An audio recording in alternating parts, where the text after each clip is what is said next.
इस सभागार में उपस्थित सभी आदरणीय विधायकगण, मंच पर विराजमान जम्मू कश्मीर पुलिस के महानिदेशक श्री नलिन प्रभात जी, प्रमुख सचिव गृह Shri Chandrakar Bharti ji, commissioner secretary GAD Shri M Raju,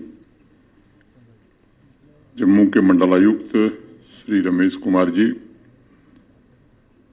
police महानिरीक्षक जम्मू श्री भीमसेन टूटी जी,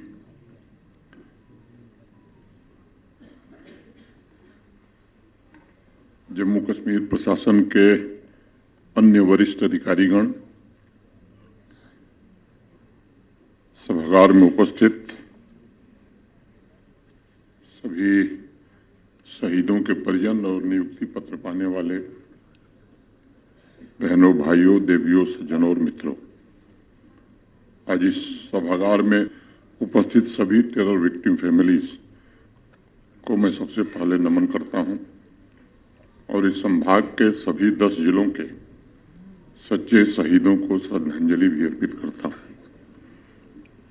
जैसा बताया गया, 28 जुलाई को इसी सभागार में एक कार्यक्रम के दौरान अनेक परिवारों के आश्रितों को नियुक्ति पत्र सौंपे गए थे, जिनके परिजनों की जान आतंकवाद में चली गई थी। वह सभी परिवार ऐसे थे जो लंबे समय से गुर्बत और भय के साए में जी रहे थे। भेदभाव भरी व्यवस्था की वजह से उन्हें यहाँ दोहरी मार झेलनी पड़ती थी। एक तरफ तो आतंकवादियों ने उनके घर में अंधेरा किया था और दूसरी तरफ कुछ ऐसी असंवेदनशीलता सरकार और प्रशासन में थी जिसकी वजह से ऐसे लोग हाशिए पर जीने के लिए मजबूर थे। अभी इसी संसद के सत्र में एक आंकड़ा रखा गया और उस आंकड़े का जिक्र करना मैं जरूरी समझता हूं। जब से आतंकवाद जम्मू कश्मीर में शुरू हुआ और 2019 तक जम्मू कश्मीर में 41,949 41,949 ये सिविलियंस मारे गए थे। अब इसके पीछे स्वाभाविक रूप से आतंकवाद और अलगाववाद था और उसका इकोसिस्टम था। 28 जून 2005 को कोटरंका रजौरी के रहने वाले धर्म सिंह तथा 4 अन्य व्यक्तियों की आतंकवादियों ने बेरहमी से हत्या कर दी। उनके जाने के पश्चात परिवार को संभालने के लिए पूरी जिम्मेदारी उनके बेटे नसीब सिंह के कंधों पर आ गई थी। 20 वर्षों से यह परिवार घुट-घुट कर बड़ी से बड़ी चुनौतियों का सामना करके जीवन बसर करने के लिए विवश था। आज उनके जीवन से अंधकार के दिन समाप्त हुए हैं। आशा और आकांक्षा के नए युग की शुरुआत हो रही है। जम्मू कश्मीर में अनेक कामों के बीच एक हमारा यह भी संकल्प था कि समाज अतीत के दर्द को मिटाकर कैसे आगे बढ़ सकता है। लगभग हर क्षेत्र में अनेक भविष्योन्मुख काम हुए, लेकिन कुछ जख्म थे जो रह गए थे, जिन्हें भरना बाकी था।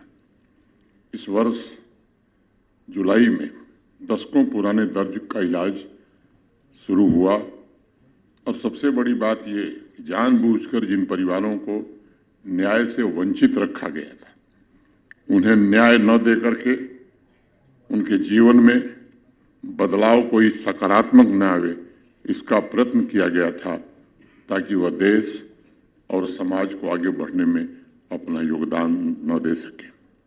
इसी क्रम में अभी आपके सम्मुख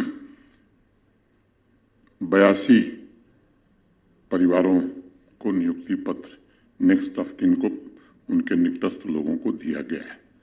उसमें 41 नियुक्ति पत्र ऐसे हैं जिनके परिजनों ने आतंकवाद में अपनी जान गंवाई थी। बाकी का विवरण अभी डिविजनल कमिश्नर साहब ने बताया है। जहां एक तरफ इन सभी परिवारों के जीवन में सकारात्मक बदलाव को देखते हुए हम सबको प्रसन्नता हो रही है। वहीं इस बात की भी पीड़ा हो रही है कि टेरर विक्टिम फैमिलीज के गुनाहगार पाकिस्तानी आतंकवादियों, उनके आकाओं और यहां बैठे उनके चंद सरपरस्तों ने दशकों तक यहां की आवाम को गुमराह करने का काम किया। आज भी उनमें से कुछ ऐसे तत्व हैं जो लोकतांत्रिक मूल्यों और भारतवर्ष के आदर्शों का गलत फायदा उठाकर झूठ और सरासर गलत नैरेटिव चलाने का प्रयत्न करते हैं। उन्हें दशकों तक आतंकवादियों और अलगाववादियों के इकोसिस्टम से कोई दिक्कत नहीं थी, कोई तकलीफ नहीं थी, लेकिन जम्मू कश्मीर में शांति और विकास स्थापित हो, ये देखकर अनेक लोगों को दर्द होता है, तकलीफ होती है। कई बार बड़े जिम्मेदार लोगों के बयानों को पढ़कर मैं तो आश्चर्यचकित हो जाता हूं। आप में से भी अनेक लोग आश्चर्यचकित होते होंगे। अगर इतने परिवर्तन के पश्चात यह सोच है तो पहले हाल क्या रहा होगा। व्यक्तिगत रूप से मुझे कभी कभी निराशा होती है कि विकास के महायज्ञ में अपनी आहुति देने के बजाय ऐसे तत्व विभाजन और अलगाववाद की आग को प्रज्वलित रखना चाहते हैं। मैं ऐसे तत्वों से भी कहना चाहता हूं कि जितनी जल्दी हो सके गलतफहमियां दूर कर लीजिए। जम्मू कश्मीर और देश अब पूरी तरह बदल चुका है। अब आतंकवादियों, अलगाववादियों और उनके सरपरस्तों को माला फूल पहनाने के लिए कोई जगह जम्मू कश्मीर में नहीं बची है, बल्कि उन्हें कठोर से कठोर सजा देने की हर संभव कोशिश की जा रही है और ये निरंतर जारी रहेगी। वो समय बीत गया जब झूठा नैरेटिव लोग चलाते थे कि आर्मी, पुलिस, सीएपीएफ ये फोर्सेस हमारी अग्रेसर है। अब आम जनता भी समझ चुकी है कि जिस आर्मी और पुलिस के जवानों के बलिदान के कारण जम्मू कश्मीर के नागरिकों की रक्षा के लिए जिन जवानों ने कुर्बानी दी है, उनके बलिदान स्थल को मंदिर की तरह लोग पूजना चाहते हैं। इस अवसर पर एक बात और मैं कहना चाहता हूं। आतंकवाद का एक ऐसा इकोसिस्टम यहां था जिसमें देशद्रोही तत्वों के अलग अलग रोल होते थे। एक टारगेट देता था, दूसरा गोली और बंदूक तथा पैसा पहुंचाता था, एक तीसरा था पाकिस्तान समर्थित आतंकवादी, वो गोली चलाता था, और उसके साथ मिलकर चौथा अलगाववादी तत्व यह सुनिश्चित करता था कि दर्द से जूझ रहे टेरर विक्टिम फैमिलीज की जुबान न खुले और न ही उन्हें इंसाफ मिले। ये सच्चाई है कि आतंकवादियों की बंदूक की खौफ की वजह से समाज के लोग, टेरर विक्टिम फैमिलीज और यहां तक कि प्रशासन में भी ऐसे लोग थे जो खामोशी अख्तियार कर लेते थे। लेकिन दूसरी तरफ अलगाववाद और आतंकवाद से जुड़े तत्वों को बड़ी मात्रा में सरकारी नौकरी दी जाती थी। उसी इकोसिस्टम में देश के खिलाफ काम कर रहे तत्वों को प्रोत्साहन दिया जाता था। शासन के कुछ लोग समय के लिए शांति खरीदने के लिए समझौते करते थे। कुछ महीने जम्मू कश्मीर सामान्य रूप से अपने पैरों पर चल सके, इसके लिए आतंकवादियों के परिजनों को नौकरी दी जाती थी। भारत के आदरणीय प्रधानमंत्री श्रीमान नरेंद्र मोदी जी तथा गृह मंत्री श्री अमित शाह जी के नेतृत्व में उस पूरी व्यवस्था को बदलने की कोशिश हुई है। शांति खरीदने से नहीं मिलती, शांति स्थापित की जाती है, और उस पूरे इकोसिस्टम की चूलें हिला दी गई हैं। उस भय को समाप्त करने में काफी हद तक सफलता मिली है, जिसकी वजह से टेरर विक्टिम फैमिलीज अंधकार और खौफ में जीते थे। इसलिए आज भी कुछ लोगों को तकलीफ होती है। वो अपने बनाए हुए भ्रम में जीते हैं और अनेक तरह की बातें करते हैं कि शांति पहले भी थी, जब सड़कों पर पत्थर चलता था, जब स्कूल, कॉलेज, बिजनेस, ट्रांसपोर्ट सब बंद रहता था। जबरदस्ती कुछ लोग अपनी आंखों पर पट्टी लगाए हुए हैं, उन्हें महसूस नहीं होता। और मैं कहना चाहता हूं 2025 में अब ऐसी व्यवस्था है कि अब टेरर विक्टिम फैमिलीज को नौकरी मिलती है। टेररिस्ट के परिजनों को नौकरी किसी हाल में दुनिया की कोई ताकत अब नहीं दे सकती है। मैं उनसे कहना चाहता हूं कि अपनी आंखों से पट्टी हटाइए। कुशासन और आतंक के दिन समाप्त हो गए। आतंकवादी और उनके परिजनों को सिर्फ अब गोली मिलेगी, टेरर विक्टिम के आश्रितों को न्याय और नौकरी दोनों मिलेगी। अलगाववादी तत्वों के साथ मिलकर चंद लोगों ने निर्दोष जम्मू कश्मीर के निवासियों पर बहुत अत्याचार किया है। अब उनके पाप का घड़ा भर चुका है। पूरे इकोसिस्टम को चुन चुनकर उनके गुनाहों की सजा दी जा रही है और आगे भी दी जाएगी। मां भारती के वीर सपूतों के जख्मों पर मरहम लगाया गया है और तेज गति से आगे भी लगाया जाएगा। मुझे इस बात की भी प्रसन्नता है कि अब 3 दशक से भी ज्यादा समय बाद जम्मू कश्मीर का समाज भी एकजुट होकर उस सच्चाई को सामने लाने का काम कर रहा है। टेरर विक्टिम परिवारों को दर्द देने वाले चेहरे पाकिस्तानी आतंकवादी और यहाँ जम्मू कश्मीर में मौजूद उनके चंद सरपरस्त और सपोर्टर थे। भय समाप्त होने के बाद टेरर विक्टिम फैमिलीज के लोग भी सामने आकर अब खुलकर बातें बता रहे हैं कि कैसे पाकिस्तानी आतंकवादियों ने, उनके सरपरस्तों ने उनके प्रियजनों की निर्मम हत्या की। रियासी के रहने वाले अख्तर हुसैन मौजूद 13 जुलाई 2005 को आतंकवादियों ने गोली मारकर उनकी हत्या कर दी। 20 वर्षों से उनकी पत्नी, 3 बेटे और बेटियों ने अत्यंत मुश्किल भरा समय गुजारा है। 15 नवंबर 2004 को किश्तवाड़ का बालन टुंडवा गांव उत्साह से भरा हुआ था। एक एसपीओ था संजीव कुमार, अपने एक दोस्त के साथ अपने पड़ोसी के वैवाहिक कार्यक्रम में जाने की तैयारी कर रहा था। 2 आतंकवादियों ने निर्ममता से उसकी हत्या कर दी। जो दिन उसके लिए खुशी का होना चाहिए था, वह एक ऐसे दिन में तब्दील हो गया जिसे कोई कभी भुला नहीं सकता।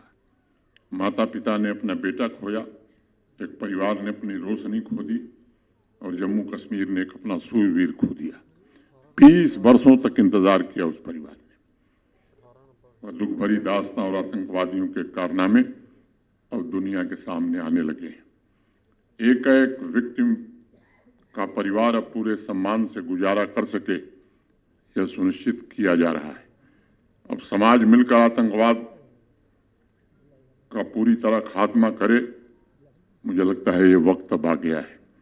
आपने देखा होगा कि पहलगांव के बर्बर आतंकी हमले के पश्चात जिस प्रकार आम नागरिक सड़कों पर बाहर आया, उससे एक बात तो स्पष्ट हो गई कि समाज का हर एक वर्ग अब आतंकवादियों और उनके सरपरस्तों के खिलाफ खड़ा होने के लिए पूरी तरह से तैयार है। और आज मैं कहना चाहता हूं कि इस बात को गांठ बांध लीजिए कि आतंकवाद का खात्मा सेना, पुलिस, सुरक्षा बल तो करेंगे ही, लेकिन जब तक समाज पूरी तरह खड़ा नहीं होता और समाज सहयोग नहीं करता, ऐसे लोगों को एक्सपोज नहीं करता जो बेसहारा लोगों पर जुल्म ढाते हैं, यकीन मानिए आतंकवाद फिर द्रुत गति से समाप्त होता है। इसलिए समाज के प्रबुद्ध लोगों से, समाज के नागरिकों से मैं कहना चाहता हूं, अब ये सही वक्त है और यही वक्त है और इस काम को जितनी तेज गति से हम करेंगे, मैं समझता हूं उतनी जल्दी आतंकवाद से पूरी तरह मुक्ति जम्मू कश्मीर को मिलेगी। मैं आपको भरोसा देना चाहता हूं, ऐसे तत्वों से अब डरने की जरूरत नहीं है। देश में अब जो सरकार है वो ऐसे तत्वों को किसी हाल में न प्रश्रय देगी न बर्दाश्त करेगी। समाज के गुनहगारों को कड़ी से कड़ी सजा मिले, ये हर तरह से सुनिश्चित किया जा रहा है। मैं समझता हूं समाज के किसी भी कोने में, किसी भी वर्ग में अगर अन्याय हो रहा है तो उसके खिलाफ आवाज भी उठनी चाहिए और हर हाथ उठना चाहिए। मैं आपको कहना चाहता हूं कि जम्मू कश्मीर पुलिस प्रशासन आपके साथ है। लोकतंत्र के मूल्यों और सामाजिक न्याय के आदर्शों पर चलते हुए ये जरूर सुनिश्चित किया जाएगा कि हर एक परिवार को गरिमापूर्ण जीवन जीने का पर्याप्त अवसर मिल सके। मैं सभी परिजनों के साहस और धैर्य की भी सराहना आज करना चाहता हूं कि उन्होंने इतने वर्षों के बाद भी आशा का एक दीपक जलाए रखा था।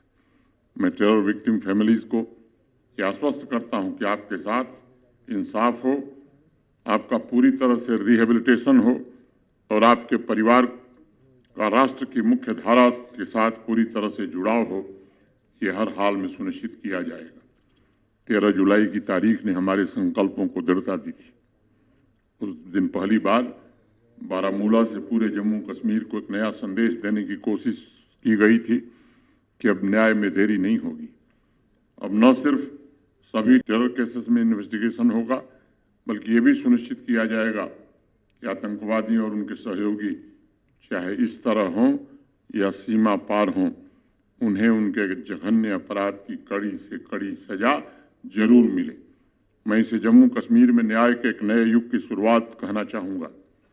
अनमोल जिंदगियां सिर्फ आंकड़ों और सरकारी फाइलों में सिमट कर रह गईं थीं और जो परिजन दशकों से सिर्फ वादों के भरोसे जीवन काट रहे थे, उनका इंतजार अब समाप्त हो गया है। उनके रिहेबिलिटेशन के लिए जम्मू कश्मीर का प्रशासन पूरी तरह से समर्पित है और समर्पित भाव से काम कर रहा है। और ये आज फिर मैं इस सभागार में दोहराना चाहता हूं, मैं जानता हूं कि भी और भी मामले हैं, लेकिन कोई गलत नियुक्ति न हो इसके लिए थोड़ा समय लगता है। और मैं फिर से कहना चाहता हूं कि एक भी जेन्युइन केस ऐसा नहीं बचेगा जिसे नियुक्ति न मिल जाए जो टेरर विक्टिम फैमिली। मैं सभी टेरर विक्टिम फैमिली को एक बार पुनः श्रद्धांजलि देता हूं। उनके परिजन आज अपने नए जीवन की शुरुआत कर रहे हैं। मैं माता वैष्णो देवी से उनके उज्जवल भविष्य के लिए भी प्रार्थना करता हूं और प्रशासन के जिन साथियों ने त्वरित गति से नियुक्ति पत्र बनाने में अपना पूरा योगदान दिया है, उनके प्रति भी हृदय से धन्यवाद करते हुए मैं अपनी बात यहीं पूरी करता हूं। धन्यवाद। जय हिंद।